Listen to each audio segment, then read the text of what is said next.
In this quick video, I will show you how to stake Persistence token step by step.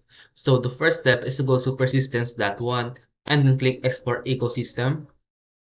Then click the P wallet, create a wallet. So if you are a first timer, you can click create wallet here, but if you are not, you can just click generate key store file and then type down your seed phrase and then click submit. So if you are a first timer, click create wallet, click next, and then save your seed phrase.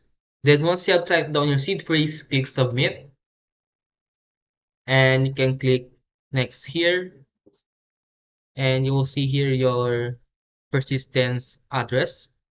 Click login and now you have successfully created a persistence wallet. So if you want to receive your persistence token from any chain or any exchange, click receive here and then just copy this address and paste it on any exchange or chains. So if you want to transfer your persistence token from P wallet or persistence wallet to any chain, you can click IBC here and here are the supported chains. Now, once you have created a persistence wallet, you can click staking tab here and then choose your validator. You can see here the voting power, the commission, the status, and the validator name. So if you want to delegate or stake your persistence token, click actions here, click delegate, and then type down the amount of persistence token you want to delegate or stake. So make sure that you also have a little bit of persistence token in your persistence wallet to pay for the gas fee.